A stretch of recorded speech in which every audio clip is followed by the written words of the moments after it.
नमस्कार, आदाब, सत श्री अकाल मेरे दोस्तों। आगे आपका होस्ट और दोस्त प्रतीक सिंह लेकर के प्रमुख तथ्यों के साथ आप सभी के लिए पॉलिटी वीडियो का अगला क्लास। वीडियो नंबर 63 है। बच्चे कुछ हम अपने पॉलिटी के अंतिम पड़ाव पे चल रहे हैं। इसके पश्चात हमारा पॉलिटी हो जाएगा समाप्त। संविधान हमारी समाप्त होने के पश्चात फिर मेरा आप सबसे हो जाएगा संविधान को लेकर के tata bye bye see you अलविदा। आप लोगों को पहले भी मैंने बोला है, आज फिर बोल देता हूँ कि भैया आप लोग कमेंट बॉक्स में जरूर से जरूर बताएं कि ऐसा कौन सा सब्जेक्ट है, विषय है जो आपके पीएससी या व्यापम के एग्जाम में आता है और उसके 3 या 4 नंबर के क्वेश्चन फिक्स हैं कि वो आएंगे ही, और वो 3 या 4 नंबर के क्वेश्चन का प्रैक्टिस यूट्यूब में कोई नहीं करा रहा है, यूट्यूब में कोई उसकी क्लास नहीं ले रहा है। तो आप वो क्लास बताइए मुझे, सोच के विचार के। आप ये नहीं कि जो सब पढ़ा रहे हैं वो क्लास नहीं, जो कोई ना पढ़ा रहा हो वो बताइए। क्योंकि जो सब पढ़ा रहे हैं आप मेरे को बोलेंगे तो मैं ऐसे भी वो सब्जेक्ट नहीं पढ़ाऊंगा, क्योंकि मुझे ये चाहिए कि अब जो पढ़ा रहे हैं लोग वहां से तो आप पढ़ ही रहे होंगे, वहां से आप पढ़ भी लीजिए। नहीं पढ़ रहे हैं तो वो नंबर आप ले आइए उनसे पढ़ करके। और जो नंबर एक्स्ट्रा मिल सकता है, जो 4-5 नंबर क्वेश्चन फिक्स हर साल आता है, जो सब्जेक्ट कोई नहीं पढ़ा रहा है, ताकि मैं आपको वो एक्स्ट्रा पढ़ाऊं वो सब्जेक्ट, और उसको एक्स्ट्रा पढ़ाने की वजह से आपको 4 या 5 नंबर एक्स्ट्रा प्राप्त हो जाए, ताकि वो 4 या 5 नंबर जो एक्स्ट्रा मिले वो आपको सिलेक्शन के और पास ले जाए। इसलिए मेरे दोस्त आप जल्दी से कमेंट बॉक्स में उस सब्जेक्ट का नाम बताइए, मगर ऐसे मुंह से कुछ नहीं बोलना है। एनालिसिस अपना सिलेबस निकालिए, सब्जेक्ट्स का एक पेज में लिखिए कौन कौन सा सब्जेक्ट आता है, उसमें क्या आपकी कौन कौन से सब्जेक्ट की तैयारी है, कौन कौन सब्जेक्ट का यूट्यूब में क्लास मिल रहा है, किसकी क्वेश्चन हर साल आपके आते हैं और किसके क्वेश्चन मगर तैयारी कराने वाला कोई भी टीचर नहीं है। उस एक सब्जेक्ट का नाम मेरे को मेन्यू करके भेजिए, टिक करके आप लोग भेजिए अपनी तरफ से, ताकि मैं उस सब्जेक्ट की क्लास आपके लिए लेके आऊँ और वो 4 से 5 नंबर चाहे 6 नंबर जो भी है वो आपका परमानेंटली फिक्स हो जाए कि हाँ भैया इस चीज़ की तैयारी अब यहाँ से हम करेंगे, और ये 5-6 नंबर एक्स्ट्रा लेके हम सिलेक्शन के और पास पहुँच जाएंगे, हम सेलेक्ट हो जाएंगे और हम एक गवर्नमेंट जॉब ले लेंगे। ठीक, चलिए तो ध्यान रखिएगा, ये आपकी भलाई के लिए मेहनत मैं करूँगा बिल्कुल फ्री में, मगर उससे पहले आपको डिसाइड करना होगा कौन सा सब्जेक्ट पढ़ाना है आपको। तो भाग 20 तक हमारा समाप्त हो गया था। आज हम किस में, फिर भाग 22, फिर संविधान पूरा समाप्त। उसके बाद कुछ मैंने आपके लिए एक्स्ट्रा मिसलेनियस क्वेश्चंस डलवाए हुए हैं।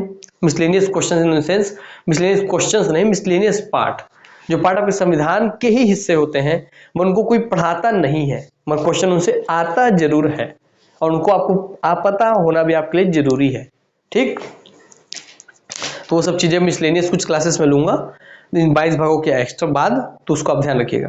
तो आज हम भाग 21 में हैं, अस्थायी संक्रमणकालीन और विशेष उपबंध, अनुच्छेद 369 से 392।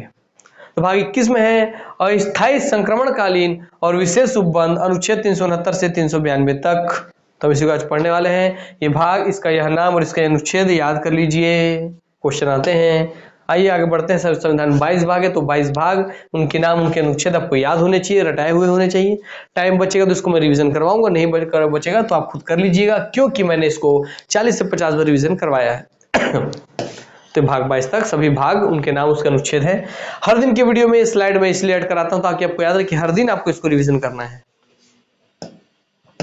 ताकि आपसे कोई नींद से भी उठा के पूछे बता भाग 9 में क्या है, तो आप फट से बोल दें। भाग 10 में क्या है तो आप फट से बोल दें। भाग 8 में क्या है तो केंद्र शासित प्रदेश फट से बोल दें। इसलिए दोस्तों आपको कंठस्थ होने चाहिए। भाग 9 में पंचायती राज है, भाग 9 क में नगरीय निकाय है, भाग 10 में अनुसूचित जनजाति क्षेत्र है, भाग 11 में संघ राज्य संबंध है, भाग 12 में तेरा वित्त व्यापार वाला है ना, वित्त व्यापार संपत्ति वाला। ठीक, वित्त व्यापार नहीं, संपत्ति वाला है भाग 12 में, कि 12 बज गया मेरे वित्त के, संपत्ति के, संविदाओं के। यस, और भाग 12 में, भाग 13 में है तेरा व्यापार व्यापार वाणिज्य वाला। भाग 14 में क्या भैया, तो संघ राज्य के अधीन सेवाएं हैं। भाग 15 के अंदर निर्वाचन है। ठीक है, तो ये सब चीज आपको याद होने चाहिए दोस्तों, ऐसे ही कंठस्थ को पूछे फट से आप बता सके। अनुच्छेद 369 से 392 तक ये है भाग 21, अस्थायी संक्रमणकालीन विशेष उपबंध। आइए हम देखते हैं भाग अनुच्छेद 369। अनुच्छेद 369 राज्य सूची के कुछ विषयों के संबंध में, जो राज्य सूची है ना सर, 12 अनुसूची में 7वीं नंबर की अनुसूची, जिसमें सूची विभाजन है, सूची विभाजन में केंद्र सूची, राज्य सूची, समवर्ती सूची, इसमें जो राज्य सूची है उस सूची का बात कर रहा है कि राज्य सूची के कुछ विषयों के संबंध में विधि बनाने की संसद की शक्ति इस प्रकार अस्थायी शक्ति मानो वे समवर्ती सूची के विषय हों। अर्थात कि राज्य सूची में भी कुछ विषय हैं जो इस पे अधिकार राज्य सरकार को नियम बनाने का है, और संसद के फिर भी कुछ निश्चित विषय है जिस पे संसद चाहे तो नियम बना सकती है। मानो कि राज्य सूची के विषय ना होके समवर्ती सूची का हिस्सा हो। इस तरीके से ये कहना क्या चाह रहा है अरे भाई समवर्ती सूची में जो भी विषय होता है उस पर केंद्र सरकार और राज्य सरकार दोनों ही नियम कानून बना सकते हैं। क्या समवर्ती सूची में कोई भी विषय है, जैसे हमारी समवर्ती सूची में विषय शिक्षा, तो शिक्षा समवर्ती सूची में एक विषय है, तो शिक्षा से जुड़े कोई भी नियम कानून केंद्र सरकार भी बना सकती है, राज्य सरकार भी बना सकती है। मगर राज्य सूची जुड़ी हुई क्या बनाता है, कोई भी विषय पे शक्ति, राज्य सूची में जुड़ी हुई किसी विषय पे नियम कानून कौन बना सकता है, राज्य सरकार। मगर राज्य सूची में फिर भी कोई कुछ कुछ विषय ऐसे हैं जैसे कि वो समवर्ती सूची हो, है वो राज्य सूची, मगर लगता है समवर्ती सूची। क्यों लगता है? क्योंकि कुछ विषय राज्य सूची में ऐसे हैं जिसपे केंद्र सरकार केंद्र सरकार मतलब संसद नियम बना सकती है। यही चीज बोल रहा है अनुच्छेद 369 कि राज्य सूची के कुछ विषयों के संबंध में विधि बनाने की संसद की इस प्रकार अस्थायी शक्ति है कि मानो वे समवर्ती सूची के विषय हो। आते हैं इस संविधान में किसी बात के होते हुए भी संसद को इस संविधान के प्रारंभ से 5 वर्ष की अवधि के दौरान कुछ विषयों के बारे में विधि बनाने की इस प्रकार की शक्ति होगी मानो वे विषय समवर्ती सूची में हो। जैसे सूती और ऊनी वस्त्रों, व्यापार और वाणिज्य आदि से जुड़ी हुई विषय पे केंद्र संघ जो है संसद जो है नियम बना सकती है। अनुच्छेद 369 हो गया कि वही कि भैया संसद भी राज्य सूची के कुछ विषयों पे संसद नियम कानून बना सकती है, ये अधिकार संसद को दिया गया है। आगे बढ़ते हैं 370 पे। अनुच्छेद 369 के बाद जम्मू कश्मीर राज्य के संबंध में अस्थायी उपबंध, इसी पढ़े था अनुच्छेद 370 में बदलाव किया गया था जब जम्मू कश्मीर को राज्य से हटा के केंद्र शासित प्रदेश बनाया गया। यस, तो बोले सर अनुच्छेद 370 में बदलाव करना पड़ेगा, संविधान संशोधन की आवश्यकता है, ये वो चीज। हाँ, तो इसी अनुच्छेद 370 का बात होता है, उस समय यही हाईलाइटेड था ना। तो अनुच्छेद 370 में ही है जम्मू कश्मीर राज्य के संबंध में कुछ अस्थायी उपबंध। अस्थायी लिखा इसलिए बच गए, अस्थायी माने वो स्थायी नहीं था, इसलिए तो बदलाव हो गया। अनुच्छेद 371 महाराष्ट्र एवं गुजरात के लिए विशेष उपबंध, महाराष्ट्र और गुजरात के लिए भी कुछ विशेष उपबंध किए गए अनुच्छेद 371 में। क्लियर? यस। अनुच्छेद 371 में ही ए है, उस ए के तहत नागालैंड के लिए आपका विशेष उपबंध किया गया है। ये सब विशेष उपबंध ऑप्शन, इसका मतलब क्या है कि इन सब के कुछ कुछ विशेष प्रावधान किया गया है कि भले राज्य है, देखिए है राज्य, मगर फिर भी केंद्र का अधिकार होगा, केंद्र का इसमें हस्तक्षेप होगा। केंद्र का ज्यादातर यहाँ पे आप हस्तक्षेप देखेंगे, है ना, ये केंद्र का यहाँ पे आपस में सम्मिलीकरण आप ज्यादा देखेंगे। जम्मू कश्मीर तो अब जान ही रहे भाई क्यों यहाँ पे केंद्र का रहना जरूरी है, नहीं तो भी आतंकवादी घुस जाएंगे। महाराष्ट्र गुजरात क्योंकि महत्वपूर्ण बंदरगाह शहर है इसलिए वहां पे जरूरी है। नागालैंड क्योंकि भाई दुर्गम क्षेत्र है और वो अपने आप को अलग कर सकता है, नागालिम की मांग करता है, वहां के लोग जो है अपने नागालिम एक अलग राज्य के एक अलग देश की मांग कर लेते हैं, ठीक है, इसलिए दोस्तों वहां पे ध्यान रखना जरूरी है। इसी 371 में असम का बात किया जाए है कि असम में कुछ जनजाति लोग हैं जो अपने लिए अलग ही स्वशासी क्षेत्र की मांग करते हैं, जिसको आप बोडोलैंड बोलते हैं हम लोग, है ना। तो 371 में ही असम है जिसके तहत सरकार इन सब पे नियंत्रण करे। 371 में सी है मणिपुर, तो मणिपुर में वैसे ही पूर्वोत्तर के सब राज्यों में लगभग समस्या देखने मिलती है। 371 डी और ई जुड़ी हुई है आंध्र प्रदेश से, ये बंदरगाह शहर। 371 एफ सिक्किम, क्योंकि सिक्किम में छोटा सा निकला हुआ है, फंसा हुआ है आपके नेपाल और भूटान के बीच में, इसीलिए तो सिक्किम के लिए अलग से प्रावधान। जो भी इसमें आपको वही दिखेंगे मेन रूप से, जो जिससे कुछ कुछ सेंट्रल गवर्नमेंट का, संघ सरकार का कुछ अलग तरीके का इंटेंस जुड़ा हुआ है। 371 जी में मिजोरम, पूरे पूर्वोत्तर भारत वाले। 371 एच में अरुणाचल प्रदेश, 371 आई में गोवा, 371 जे में तेलंगाना। तो किस अनुच्छेद के अंतर्गत जम्मू कश्मीर को भारतीय संविधान द्वारा विशेष उपस्थिति प्रदान की गई है? तो अनुच्छेद 370 के द्वारा, 370 के द्वारा जम्मू कश्मीर, और उसके अलावा अन्य जितने भी राज्य सब 371 में है। तो 370 में जम्मू कश्मीर, बाकी सब 371 में है। भारतीय संविधान के किस अनुच्छेद में विभिन्न राज्यों से संबंधित विशिष्ट प्रावधान का उल्लेख है? तो भारतीय संविधान के किस अनुच्छेद में विभिन्न राज्यों से संबंधित विशिष्ट प्रावधान है? तो अनुच्छेद 371 में है, 371 में, 371 में, ABCDEFGHI करके, है ना, हाँ, जे करके। संविधान के किस अनुच्छेद के अंतर्गत नागालैंड राज्य के संबंध में विशेष उपबंध है? अभी सबको अलग अलग पूछ सकता है आपसे, जब पीछे पढ़े हैं तो उसको याद ही करवा देता हूँ। पहले मैं सबको अलग अलग कोशिश करते हैं, जो 371 में है कभी घुस के पूछ लिया तो आपको याद करने की कोशिश करते हैं ना, इसके में क्या है, बी में क्या है, सी में क्या है। तो अनुच्छेद 371 के ए में है नागालैंड, ठीक है, तो ए नागा बाबा क्या, ए नागा बाबा, ऐसे देखिए, ए नागोबा या ए नागा बाबा थोड़ा आशीर्वाद तो दे दे, ए नागा बाबा थोड़ा आशीर्वाद तो दे दे। तो ऐसे ए नागा बाबा आपको याद रहेगा। 371 ए में है नागा बाबा, बी में क्या है 371 बी में है असम। तो क्या बोलेंगे आप, बस कर, भस्म कर, मैं तुम्हें भस्म कर दूंगा। क्या, मैं तुम्हें भस्म कर दूंगा, मैं तुम्हें भस्म कर दूंगा से भस्म, मैं तुम्हें भस्म कर दूंगा। तो भ से ब और भ से बी हो गया और भस्म से हो गया सम, मैं तुम्हें भस्म कर दूंगा तो बी से असम। चलिए याद हो गया दोनों, ए नागा बाबा भस्म, बी से भस्म। सी से क्या है, सी से है मणिपुर। तो सी से मणिपुर क्यों है, क्योंकि कैश चाहिए, सी फॉर कैश चाहिए मणि खरीदने के लिए, सी फॉर कैश चाहिए मणि खरीदने के लिए। याद हो गया। चलिए, और डीई आंध्र प्रदेश, ठीक है। तो डीई आंध्र प्रदेश, तो इसको ऐसे याद, डीई आंध्र प्रदेश, ठीक है। ये ईडी का छापा पड़ा, या ईडी का छापा पड़ा आंध्र प्रदेश पर, ईडी ने छापा मारा आंध्र प्रदेश पर, या ईडी के छापा से सब अंधे हो गए, जैसे याद रखना, याद रख लीजिए। एफ, एफ से सिक्किम, तो फंस गया, फंस से एफ और स से सिक्किम, क्योंकि सिक्किम फंसा हुआ है नागालैंड और भूटान के बीच में, इसलिए फ से सिक्किम, फंस से सिक्किम। तो फ से फ और स से सिक्किम। जी का ज लिखते हैं ना भाई, जी अब लिखते हैं जी, जी का ही क्या है मिजोरम। तो जी का ज से बना मिजोरम का ज। तो जी जो, तो जी जा, जी जा, जी जा, तो मिजोरम का जा हो गया। चलिए भैया, एच से एच अरुणाचल, एच अरुणाचल। तो एच में एच और एच, एच एच अरुणाचल चल, अरुणाचल। तो एच का च, अरुणाचल का च हो गया यस। तो एच में अरुणाचल, ठीक। 371 आई में है गोवा, आई में क्या है 371 आई में है गोवा। तो आई फॉर इन्वेस्टमेंट में, आई फॉर इन्वेस्टमेंट में कहा, आई फॉर इंजॉयमेंट में, E for enjoyment, I for समझिए, आई फॉर, आई मतलब मैं कहाँ जाना चाहता हूँ, गोवा जाना चाहता हूँ। I go to Goa, I go to Goa, तो आई से गोवा हो गया आपके लिए। क्लियर हो गई बातें, यस। तो आई गो टू गोवा। 371 जे, जे तेलंगाना। तो क्या बोलेंगे आप, तेल लगा के जा, तेल लगा के जा, तेल लगा के जा। क्या बोलेंगे आप बोलेंगे तेल लगा के जा, हो गया ना, तेल लगा के जा से तेलंगाना जा हो गया, यस। आइए, किस अनुच्छेद के अंतर्गत जम्मू कश्मीर को भारतीय संविधान 370 के अंतर्गत पढ़ लिए हम। भारतीय संविधान के किस अनुच्छेद में विभिन्न राज्यों से संबंधित विशिष्ट प्रावधान 371 में।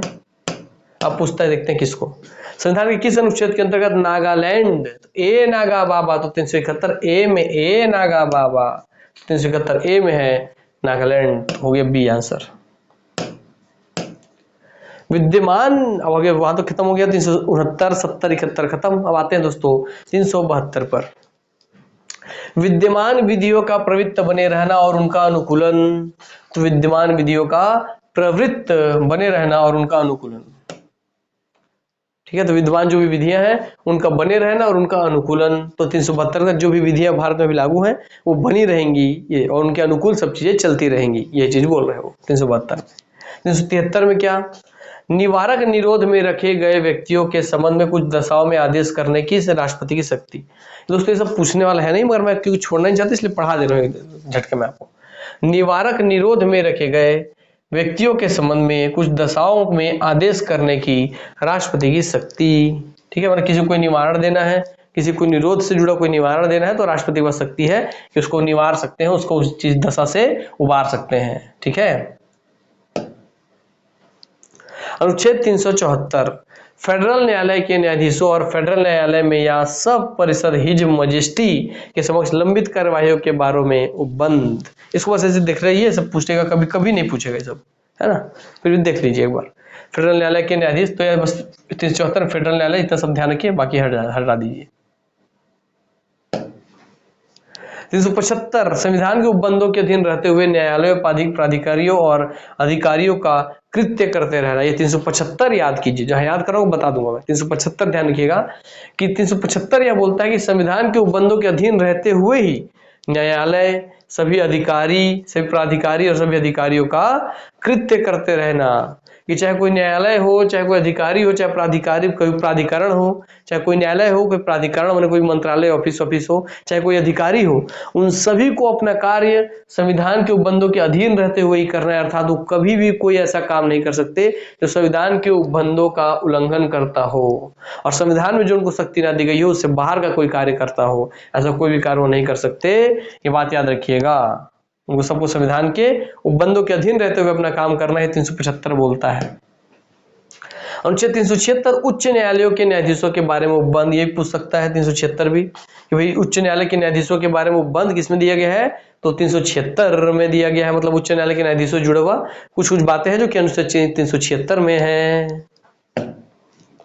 377 में भारत के नियंत्रक एवं महालेखा परीक्षक के बारे में उपबंध है। तो देखिए अलग अलग पद के बारे में बोल रहे हैं, ठीक। तो क्या देखिए 75 में सारे प्राधिकारी अधिकारी का बात किया, अब यहाँ 76 से अलग अलग अधिकारी का नाम ले लिया, इसी को ही अलग अलग अधिकारी ले लिया। 376 में लिया हाई कोर्ट के, 77 में लिया आपके नियंत्रक एवं महालेखा परीक्षक के, कंट्रोलर एंड ऑडिटर जनरल, ठीक, CAG।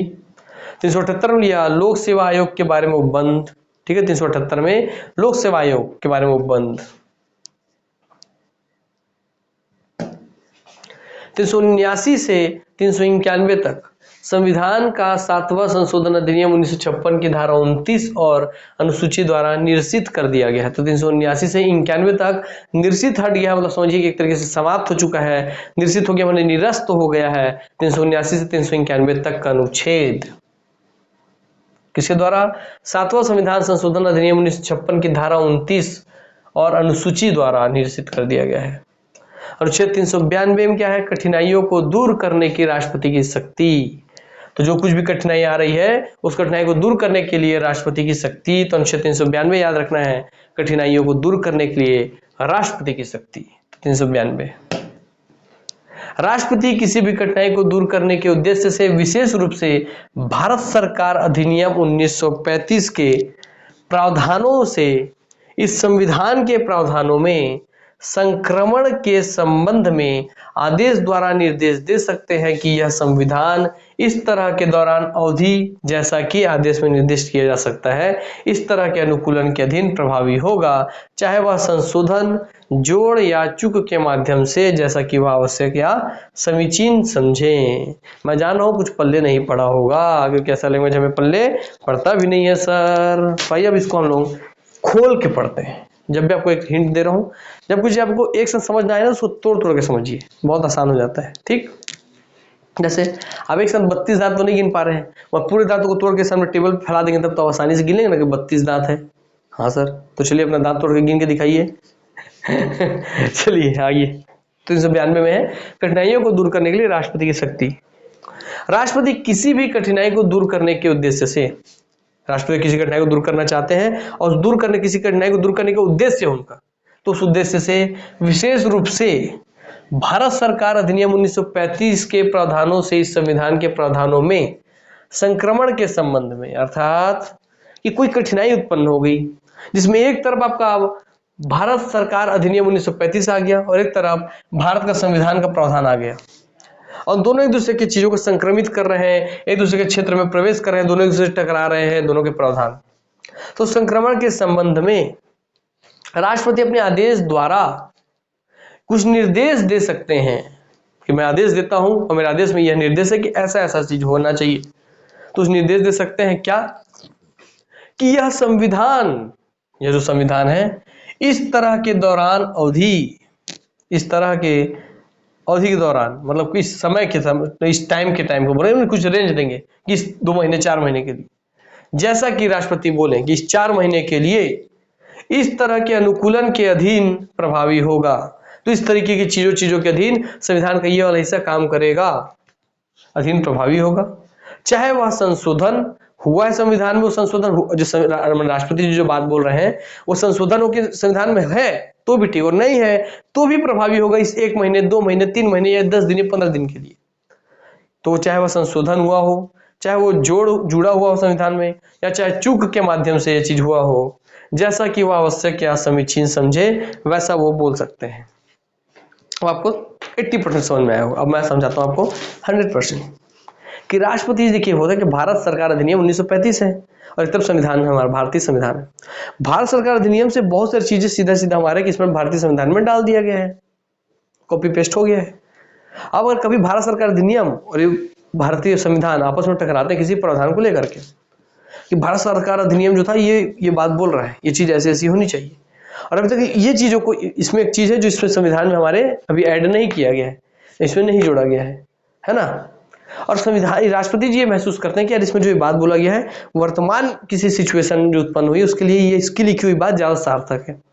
तो राष्ट्रपति जी ये बोल सकते हैं चाहे सब भारतीय संविधान में संशोधन हुआ हो चाहे ना हुआ हो, इसमें जो चीज है वो इसमें जुड़ा हुआ हो चाहे ना जुड़ा हो, और अगर जुड़ के गलती से इसमें जुड़ गया हो और गलती भी हो तो उसको सुधारने के लिए तो राष्ट्रपति जी एक चीज बोल सकते हैं कि भैया इस 10 दिन के लिए यह वाला जो प्रावधान है, इस कठिनाई की स्थिति को दूर करने के लिए यह वाला प्रावधान इस 10 दिन के लिए एक्टिवेट होगा और आपकी कठिनाइयों को दूर करने के बाद ऑटोमेटिक ही समाप्त हो जाएगा। ठीक, यस, यही बात वो बोले थे। तो ये कठिनाइयों को दूर करने की राष्ट्रपति की शक्ति 392 के तहत है। संविधान के किस भाग में अस्थायी संक्रमणकालीन और विशेष उपबंधों के प्रावधान किए गए हैं? तो भाग 21 में, भारतीय संविधान के भाग 21 में अस्थायी संक्रमणकालीन और विशेष उपबंध का व्यवस्था किया गया है। ठीक, जैसे वो 369 से 392 तक पढ़ते हैं, 369, 370, 371, 370 में जम्मू कश्मीर, 371 में अन्य सभी राज्य। 369 में क्या था? तो 369 में क्या था? तो आइए देखिए पहले 369 जहाँ चालू हो उसको देखिए एक बार। 369 आपको पढ़ना क्या था? राज्य सूची के विषयों में संबंध में विधि बनाने की संसद की इस प्रकार की अस्थायी शक्ति, कि राज्य सूची का भले ही विषय हो मगर उस पर भी कुछ विषय है जिसमें संसद शक्ति बना, संसद के पास शक्ति है कि वो नियम कानून बना सके। इसको भूल गए थे, मुझे पता है, आप इसलिए तो याद करवाया मैं, क्योंकि 70-71 आपके दिमाग में प्रभावी हो गया था और आप 75 को उसको भूल गए थे, 69 को, है ना भाई। उसके बाद आपको 75 में याद करने बोला था मैं कि 75 याद रखिएगा, संविधान के उपबंध अधीन रहते हुए न्यायालय अधिकारी और प्राधिकारियों वाले, है ना, काम करना है कि संविधान के अधीन रहते हुए ही कोई भी न्यायालय कोई भी अधिकारी प्राधिकारी काम करेगा संविधान के अधीन रहते हुए ही। ठीक, 374 केवल फेडरल न्यायालय को ध्यान में रखना था बोला था मैं। ठीक, 376 में फिर आपके उच्च न्यायालय आ गया था, 377 में आपका सीएजी आ गए थे, 378 में आपके लोक सेवा आयोग आ गया था, 379 से 91 तक का निरस्त हो गया है और 392 आपका कठिनाइयों को दूर करने की राष्ट्रपति की शक्ति है। Clear for revision? भाग 21 आंसर है। तो भाग 21 में है संविधान के किस भाग में अस्थायी संक्रमणकालीन और विशेष उपबंध है? तो भाग 21 में आंसर सी। भारतीय संविधान को कितने भागों में विभाजित किया गया है? तो भारतीय संविधान को 22 भागों में विभाजित किया गया है। आंसर है डी, 22 भागों में। तो दोस्तों यहाँ पे आपका आज का क्लास का जो कंटेंट था वो तो फिलहाल यहाँ पे हो जाता है समाप्त, है ना। चलिए, जब थोड़ा सा टाइम बचा है तो हम एक काम करते हैं, आज आपके हम 22 भागों को थोड़ा रिवीजन कर लेते हैं। आइए,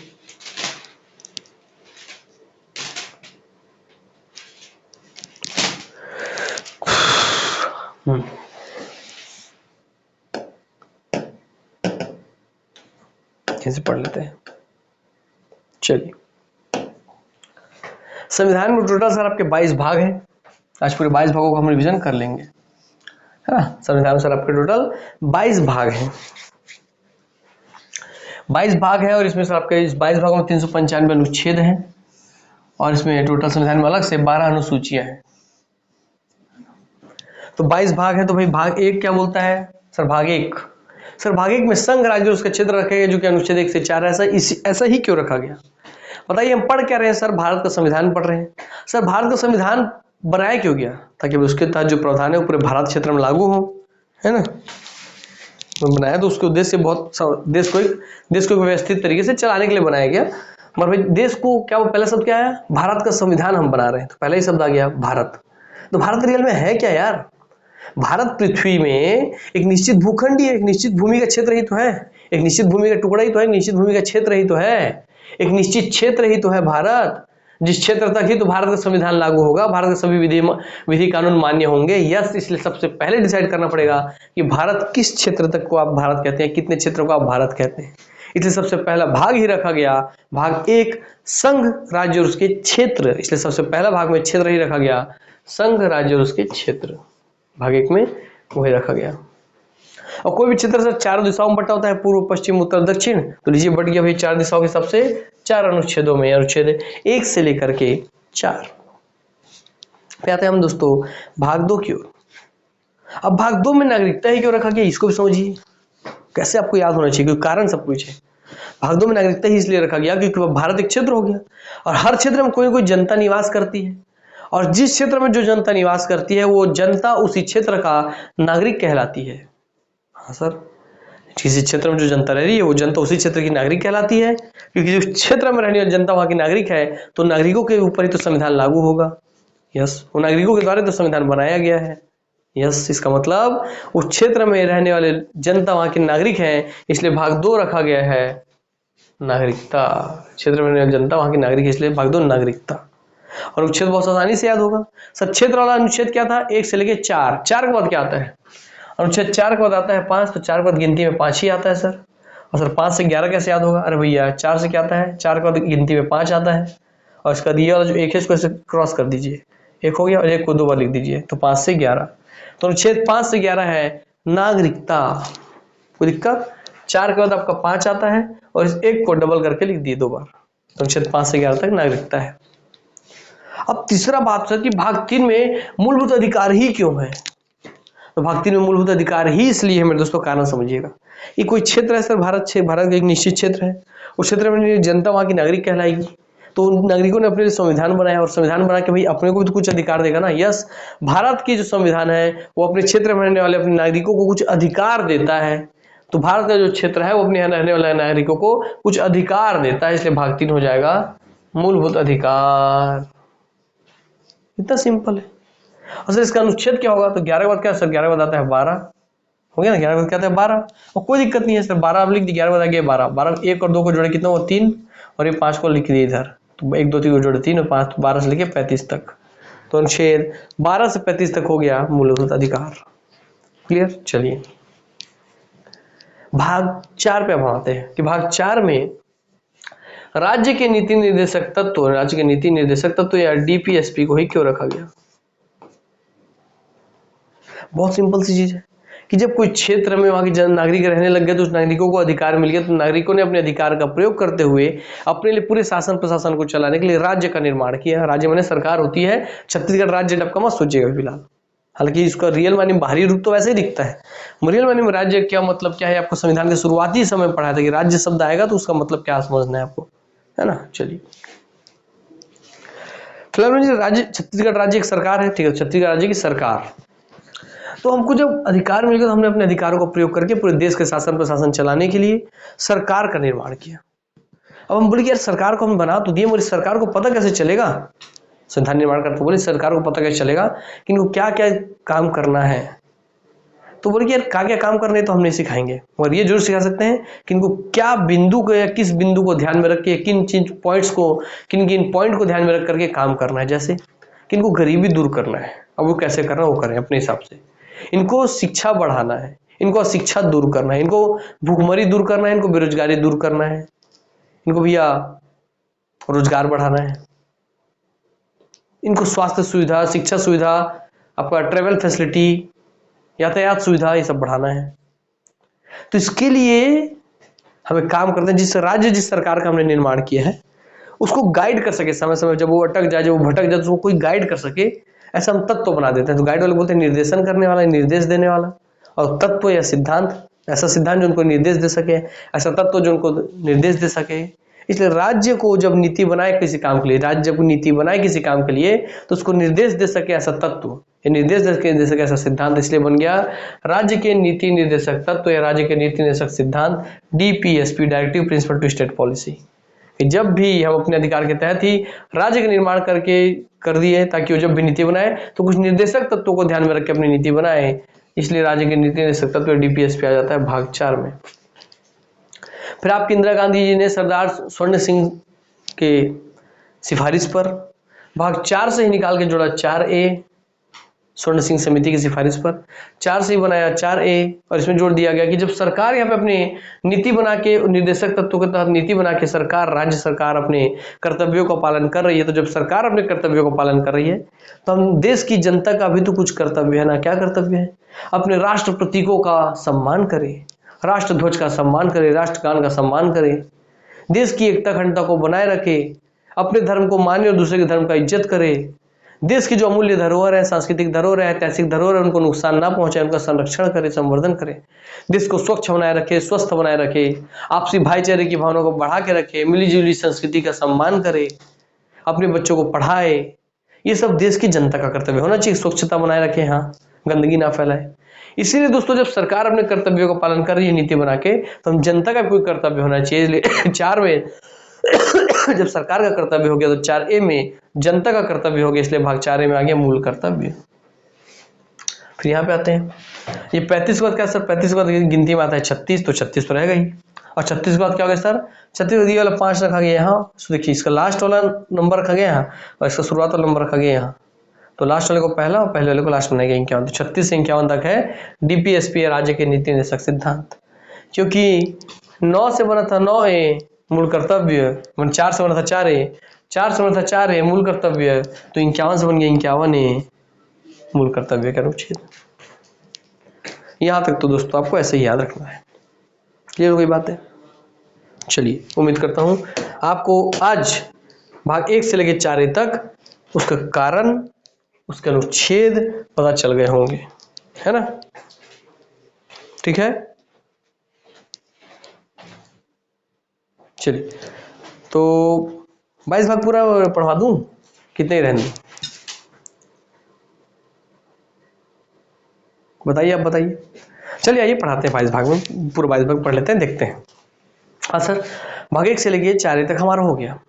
अब मैं भाग 5, 6, 7, 8, 9 और 10, 9, 9A और 10 ये पूरा एक सीक्वेंस में पढ़ाता हूँ। तो इसको हटा देता हूँ और उसको अपना स्लाइड ले आता हूँ मैं, ताकि अपने हिसाब से उसको पढ़ाऊँ।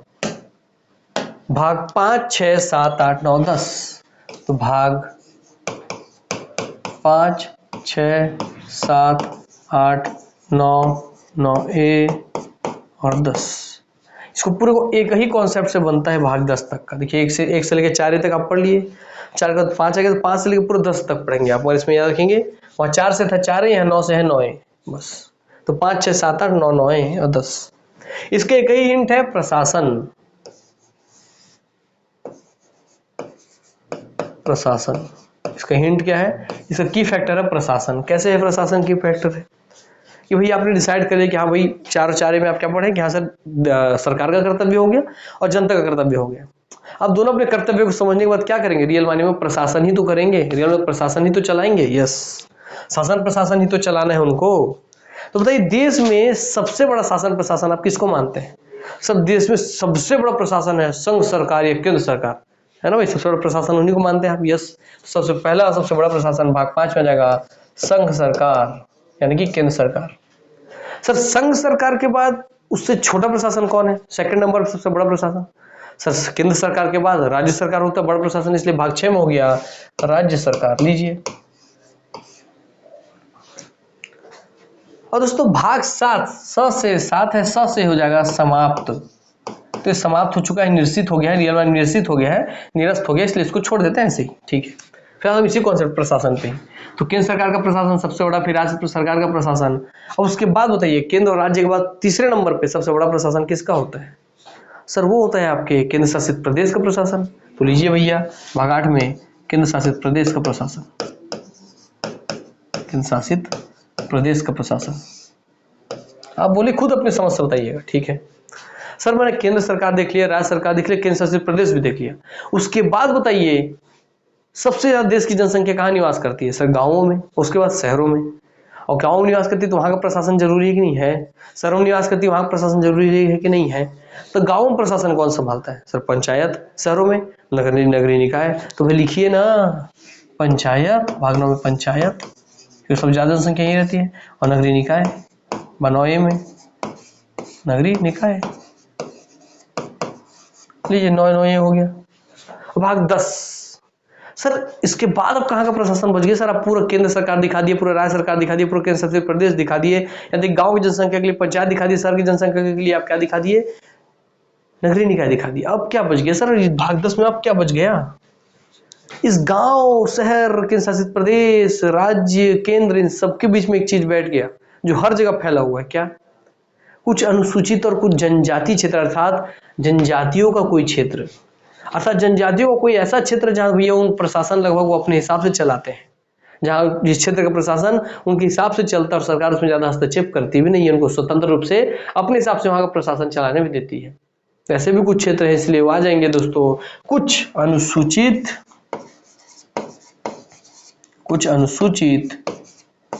और जनजातीय क्षेत्र, जहाँ का प्रशासन या जनजातीय समुदाय खुद चलाती है।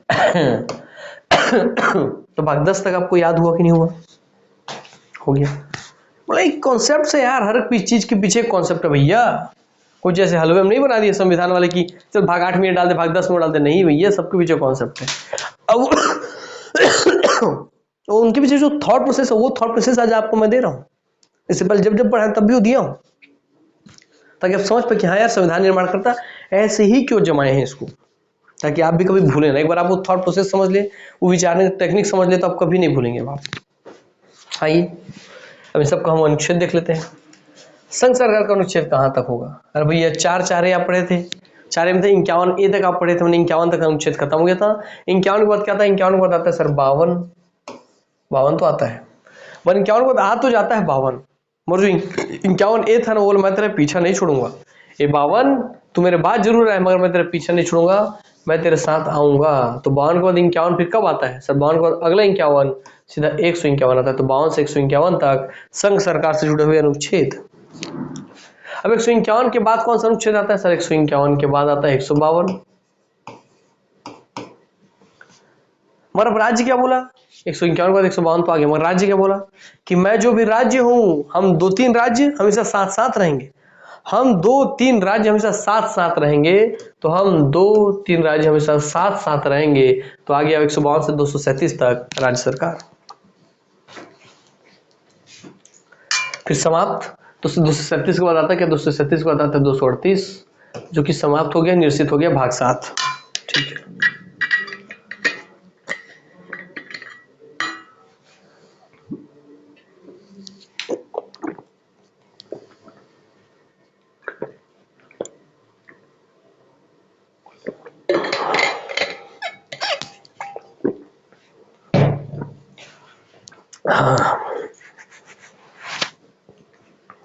चलिए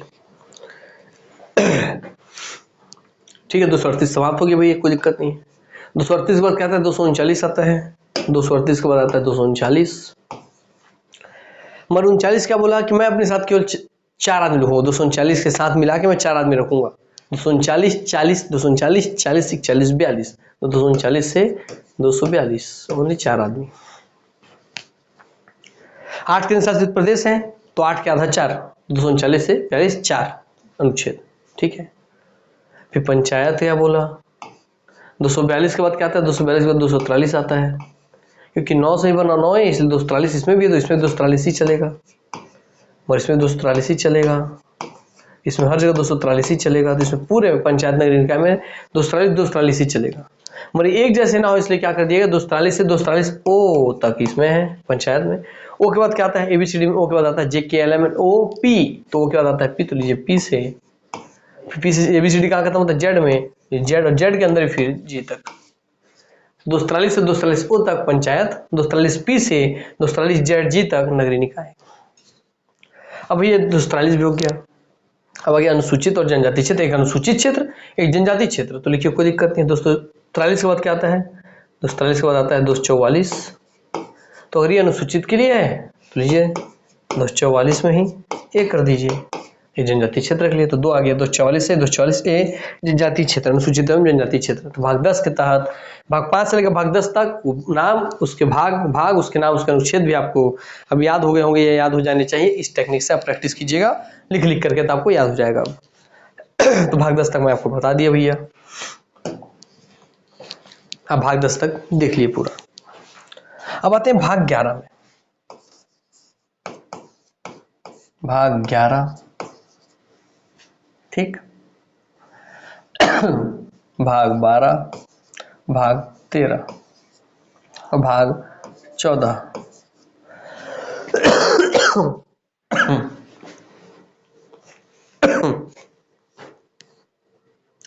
एक 11 कैसे बना है? 11 एक और एक के आपस में एक साथ आके संबंध बनाने से 11 बना है। वैसे ही एक है केंद्र सरकार, एक है राज्य सरकार, दोनों आपस में आके संबंध बनाए तो बनेगा एक और एक 11।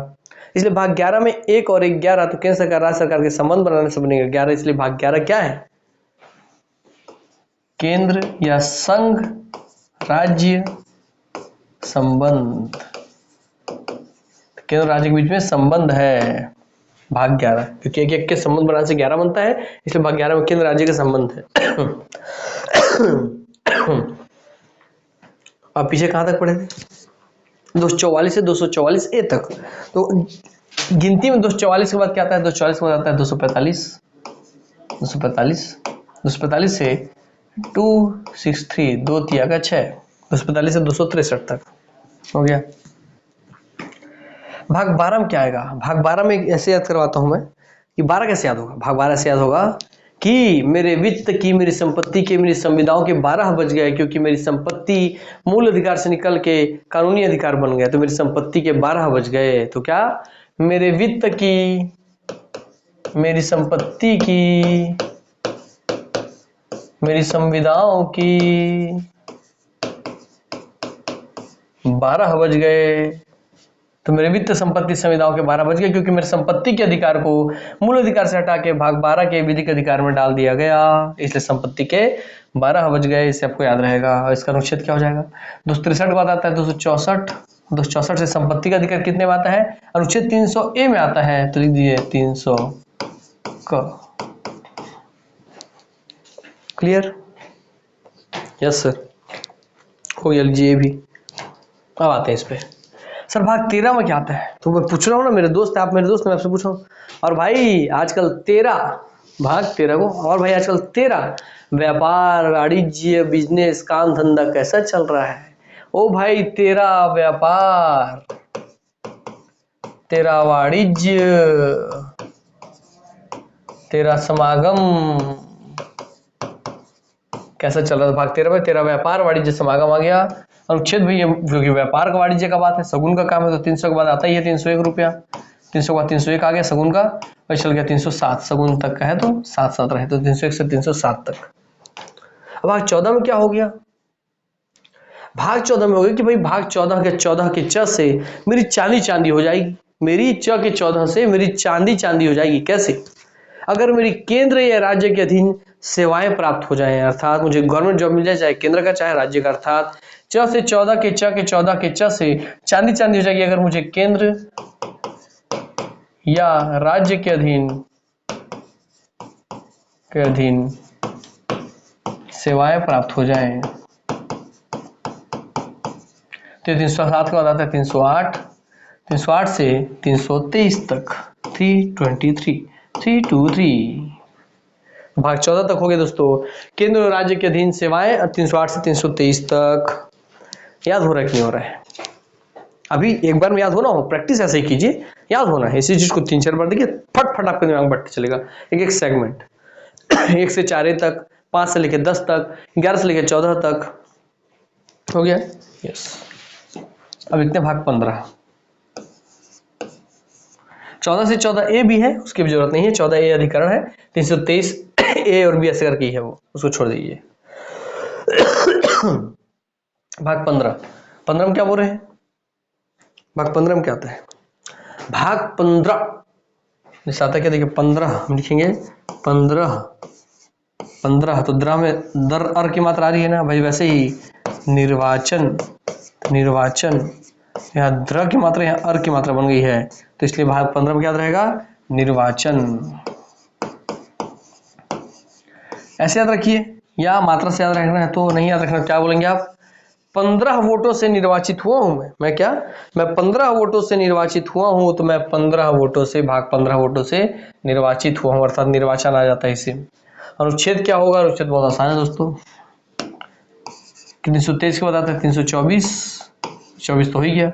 इसमें निर्वाचन होना है इसका, क्या निर्वाचन होना किसमें, भाग 15 के 5 से। तो 24 और 5 29, 329, 24 5 29 से 5 यहाँ से 15 के 5 से हो गया। भाग 16 हो गया, पिछड़े वर्गों के लिए विशेष उपबंध। कुछ पिछड़े वर्गों के लिए विशेष उपबंध, पिछड़े वर्गों के लिए विशेष उपबंध।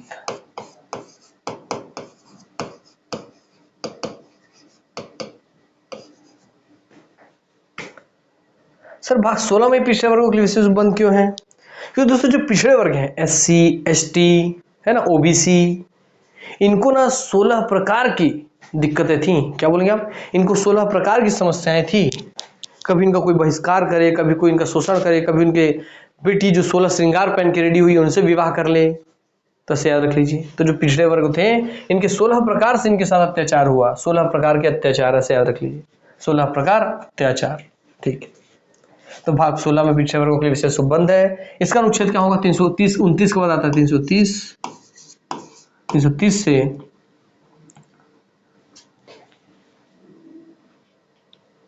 342 तक, 342 तक, 330 से 342 तक। इसको 342 सबको याद रखिएगा। ठीक, 1 2 का 3 4 2 का 1, ठीक, 1 2 का 3 4 2 का 1, 342 तक। अब आगे भाग 17।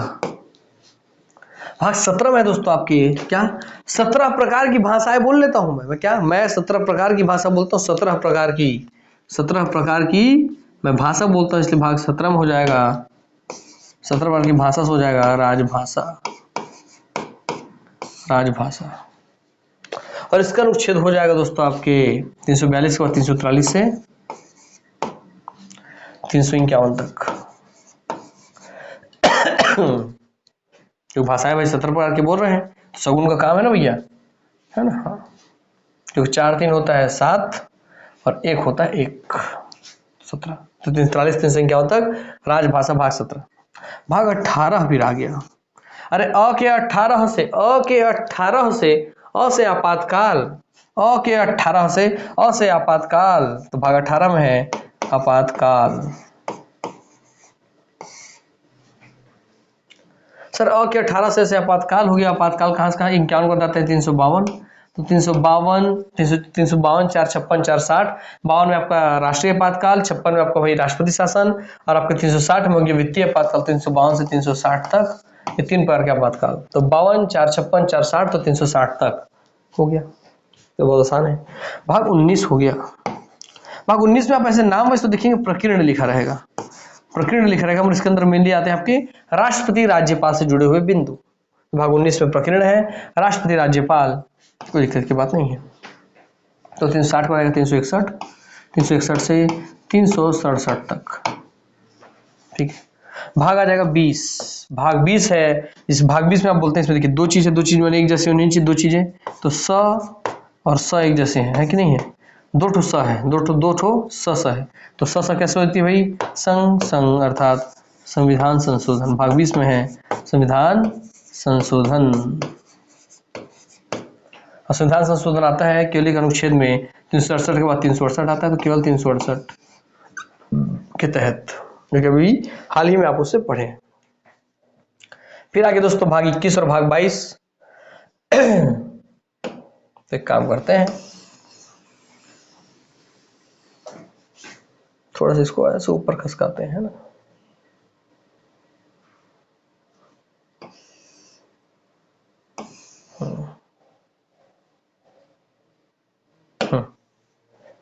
भाग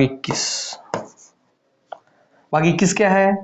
अस्थायी संक्रमणकालीन विशेष उपबंध, जो आज आप पढ़े मुझसे, है ना। तो अस्थायी संक्रमण काल में संक्रमणकालीन विशेष उपबंध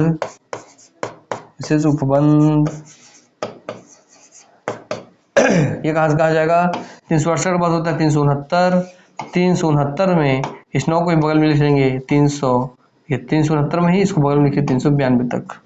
अब भाग 22 हो गया आपका हिंदी हिंदी में अनुवाद, हिंदी भाषा लिपि पे तो हिंदी में अनुवाद में लिख दे रहा हूँ सीधा भाग 22 हिंदी में अनुवाद, या हिंदी हिंदी भाषा लिपि पे लिया हुआ हिंदी में अनुवाद भाग 22 हिंदी में अनुवाद। इसमें आप देख रहे हैं कहाँ से कहाँ तक देखेंगे आप 392 393 से संविधान टोटल 395 अनुच्छेद है तो 393 से 395 तक।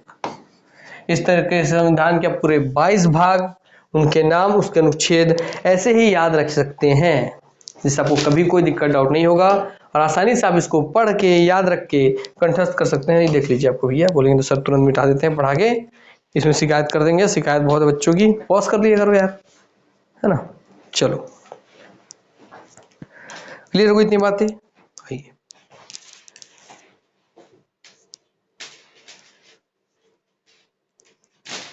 हो गया। चलिए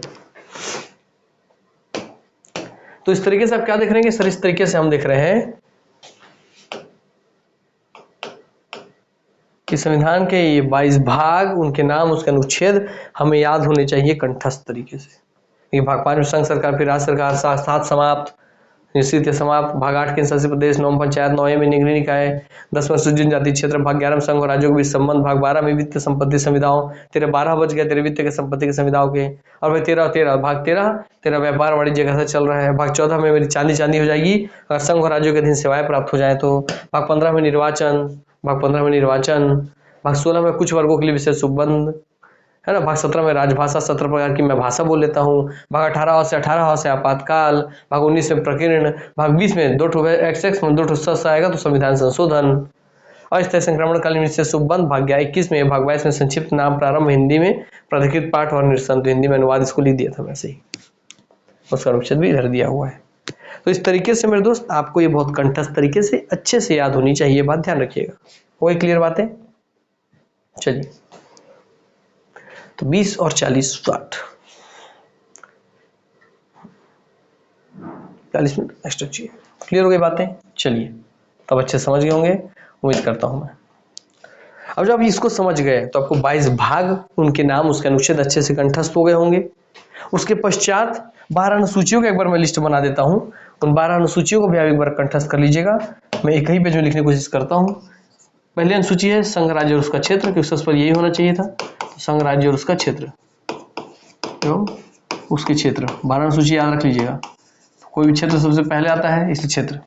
अनुसूची 2 है, इस क्षेत्र में काम करने के लिए किसी को भी आप वेतन भत्ता दोगे, तो अनुसूची 2 वेतन एवं भत्ता, वेतन एवं भत्ता। अनुसूची 3 में आप दोगे भैया वेतन भत्ता देने के बाद जिसको आप वेतन भत्ता दिए सब शपथ खिलवाओगे, सब कसम खा अच्छे से काम करेगा, तो शपथ एवं प्रतिज्ञा, ठीक है। अब अनुसूची 4 में क्या आएगा, जो विद्वान होंगे, सब पूरे देश में काम करना, तो विद्वान कहाँ होते हैं, विद्वानों की सभा राज्यसभा कहलाती है, तो भाग 4 में हो जाएगा राज्यसभा सीटों का आवंटन, राज्यसभा में सीटों का आवंटन। ये सब पूछता है कि अनुसूची 1 में क्या है, अनुसूची 2 में क्या है, अनुसूची 3 में क्या है, अनुसूची 4 में क्या है, तो राज्यसभा में सीटों का आवंटन अनुसूची 4 का हिस्सा है। ये आगे भैया आपका 5, अनुसूची 5 और 6 को एक साथ लेते हैं। क्या यहाँ लेते हैं हम एसटी, संपूर्ण भारत के एसटी के लिए क्षेत्र, संपूर्ण भारत के, और कुछ विशेष क्षेत्र है एसटी कहाँ के, AMTM के।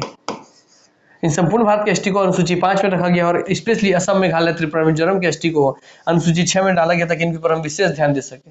तो AMTM का फुल फॉर्म क्या है, असम, मेघालय, त्रिपुरा, मिजोरम लिख देते हैं, असम, मेघालय, त्रिपुरा, मिजोरम।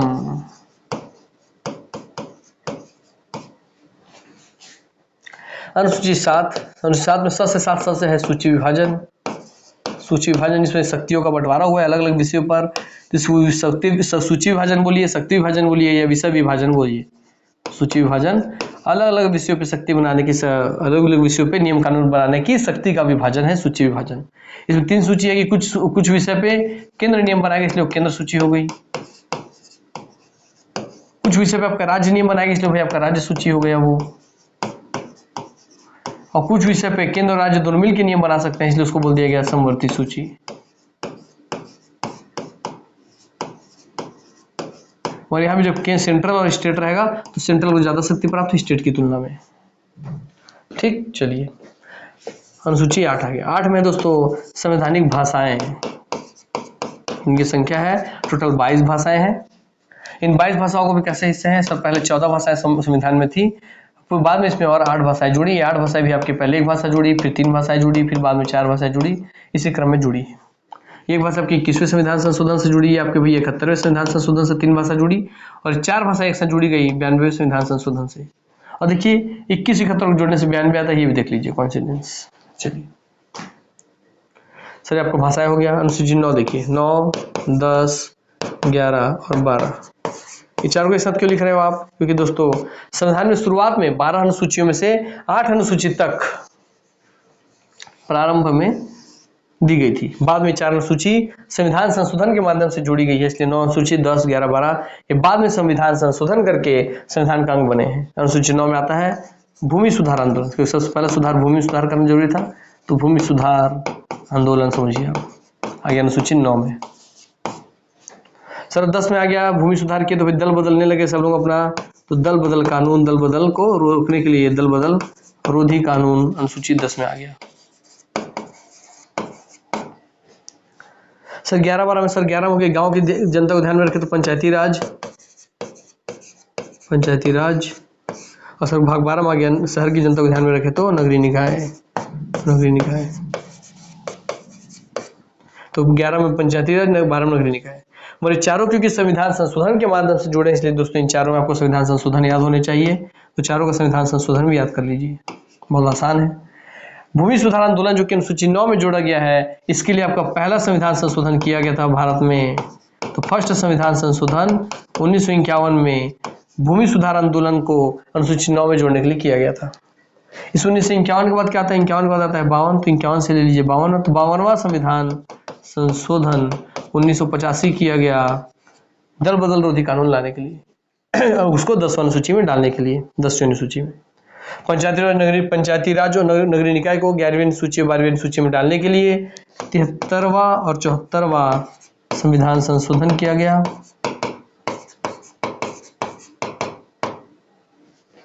और ये इन दोनों का 1992। तो लीजिए चारों अनुसूची 9, 10, 11, 12 4 संविधान संशोधन के माध्यम से इसमें जुड़ गई। कितना क्लियर हुआ? Yes sir.